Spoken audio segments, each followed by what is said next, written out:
সিদ্ধান্ত গৃহীত হয়েছে। বিশেষ করে আমাদের সংবিধানে দীর্ঘদিন ধরেই ন্যায়পাল নিয়োগের একটা বিষয় আছে, বাট এটার অ্যাপ্লিকেশন আমরা দেখিনি।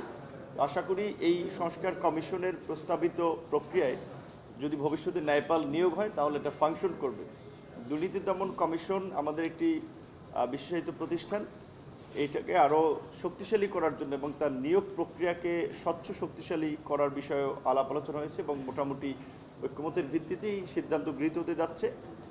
আর পাবলিক সার্ভিস কমিশন যেই বিষয়টি আমরা বারবার হাউজেও বলেছি এবং সবাইকে স্মরণ করিয়ে দিয়েছি যে আজকের যে ঐতিহাসিক গণ অভ্যুত্থান এবং একটা শক্তিশালী রেজিমের যে পতন, এইটা কিন্তু এই ছাত্রদের কিংবা তরুণদের বেকারত্বের ক্ষোভ এবং এই চাকরির ন্যায্যতার প্রশ্নে কিন্তু এই ফ্যাসিবাদ বিরোধী আন্দোলন আজকের এই গণ অভ্যুত্থান আমাদের জন্য নিয়ে এসেছে। সুতরাং আমরা যদি এই পিএসসির মাধ্যমে নিয়োগ প্রক্রিয়াকে স্বচ্ছ না করতে পারি, আবারও যদি এখানে পূর্বের মতো দলীয় প্রভাব এবং বিবেচনার থাকে, যারা পিএসসির বোর্ডে থাকবেন কিংবা চেয়ারম্যান হবেন, তারা যদি আবার দলীয় বিবেচনা অনেককে সুপারিশ করেন, যেটা বর্তমানে আপনারা জানেন, যেমন 200 ভাইবা মার্কস আছে, যদিও এটা এই কমিশনের সিদ্ধান্ত না, তারা কতগুলো আইন এবং কমিশনের গঠনটা নিয়ে কথা বলছেন। কমিশনের কর্মপদ্ধতি নিয়ে আবার আইন দ্বারা আরও নতুন নতুন আলোচনা হবে। কিন্তু এখানে একটা বিষয় আলোচনা হয়েছে এবং এটা আমরা একটা দিক থেকে ভালো দিক যে সালাউদ্দিন ভাই বিএনপির মতো একটা বড় দলের নেতা যেখানে প্রতিনিধিত্ব করছেন, তিনিও বলছেন যে ভাইবা মার্কস 50 করা উচিত এবং এটা আমরাও বলছি, যেটা আগেও ছিল এটাই করা উচিত। 200 ভাইবা কী দেখে মার্কস দিবে?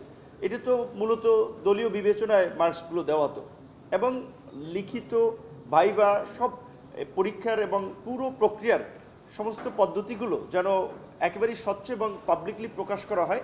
এটা যদি হয় তাহলে এখানে একটা স্বচ্ছতা আসবে এবং যে 3টে কমিশনের গঠনের কথা বলা হয়েছে, বিশেষ করে ধরেন শিক্ষার একটা জায়গা, স্বাস্থ্যের জায়গা, সেক্ষেত্রে আমাদের দলের জায়গা থেকে আমরা বরাবরই বলেছিলাম কমিশন একটাই হতে পারে, কিন্তু কমিশনের ধরেন 2টা বা 3টা শাখা থাকতে পারে বা সাব সেকশন থাকতে পারে, যে শিক্ষা নিয়োগের ক্ষেত্রে একজন বিশিষ্ট শিক্ষাবিদকে সেই কমিশনে সদস্য হিসেবে অন্তর্ভুক্ত করা যায়, কিংবা স্বাস্থ্যের নিয়োগের ক্ষেত্রে একজন ডাক্তার কিংবা বিশেষজ্ঞকে এই সাবসেকশনে অন্তর্ভুক্ত করা যায়।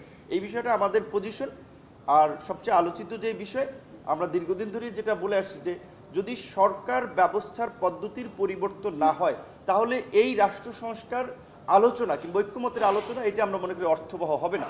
সেই জায়গা থেকে আমরা শুরুর দিক থেকে বলছিলাম যে নির্বাচনে আপনার প্রপোর্শনেট সিস্টেম ইন্ট্রোডিউস করা, সেটা যদি না হয় অন্তত দ্বিকক্ষ বিশিষ্ট সংসদ হলে উচ্চ কক্ষে যেন সেটা হয়। সেই জায়গা থেকে কমিশনের প্রস্তাবে তারা যেটা বলেছে, আমরা এটাতে একমত যে 100 সংসদ সদস্য হবে উচ্চকক্ষে, সেটা সংখ্যানুপাতিক রাজনৈতিক দলসমূহের ভোটের অনুপাতে হবে। এবং এইখানে ফাংশনিংয়ের ক্ষেত্রে যেভাবে বলা হয়েছে সেখানে দু একটি বিষয় আমাদের একটু আপত্তি আছে। যেমন ধরেন উচ্চকক্ষের যদি কোনো বিল আটকানোর ক্ষমতা না থাকে, সেটা যেটা বলা আছে এখানে ফাংশনিংয়ে, যে কোনো বিল যদি উচ্চকক্ষে 2 মাস আটকে থাকে তাহলে সেটা অনুমোদিত হয়ে যাবে, কার্যত অটো অনুমোদন হয়ে যাবে। তো যদি অনেক দেশে এরকমের আবার কিছু প্র্যাকটিস আছেও, একটা সার্টেন টাইম পর্যন্ত বিল আটকে থাকলে সেটাকে ধরে নেওয়া হয় অ্যাপ্রুভাল, কিন্তু বাংলাদেশের কালচারে যদি এটা থাকে তাহলে দেখবেন ওই আলোচনা ছাড়াই 2 মাস জুলাই রেখে এটাকে পাশ করে নেবে। সেই জায়গা থেকে আমরা বলছি অন্তত কিছু ক্ষেত্রে, যেমন ধরেন সংবিধান সংশোধনীর ক্ষেত্রে, পররাষ্ট্র নীতি কিংবা বৈদেশিক চুক্তির মতো বিষয়ের ক্ষেত্রে, জাতীয় নিরাপত্তা সম্পর্কিত বিষয়ের বিলগুলো অন্তত উচ্চকক্ষে অবশ্যই আটকে দেওয়ার একটা ক্ষমতা থাকা দরকার। এবং সংবিধান সংশোধনীর ক্ষেত্রে যে বিষয়টি ধরেন বড় দলগুলোর একটা কনসার্ন, যে নিম্ন কক্ষের মতো উচ্চকক্ষে যদি 2/3 সংখ্যাগরিষ্ঠতা পেতে হয় তাহলে তারা জিন্দিগিতেও সংবিধান সংশোধন করতে পারবে না, এটা তাদের একটা কনসার্ন। সেই জায়গা থেকে আমরা ঐক্যমতে পৌঁছানোর স্বার্থে আমাদের দলের জায়গা থেকে আমরা নিম্নকক্ষে সংবিধান সংশোধনের জন্য 2/3 এবং উচ্চকক্ষে সিম্পল মেজরিটির কথা বলছি। সিম্পল মেজরিটি যদি আমরা ধরি, দেখা যাবে যে বাংলাদেশের গত ইলেকশনগুলোতে কোনো রাজনৈতিক দল 40%-এর উপরে খুব বেশি ভোট পায় নাই। তাহলে ধরেন 100 যদি সিট থাকে তাহলে সংখ্যাগরিষ্ঠ বা বিজয়ী দলের সিট হতে পারে 40 থেকে 45, তারপরেও তার ভিন্ন মতের গুরুত্ব দেয়া লাগবে।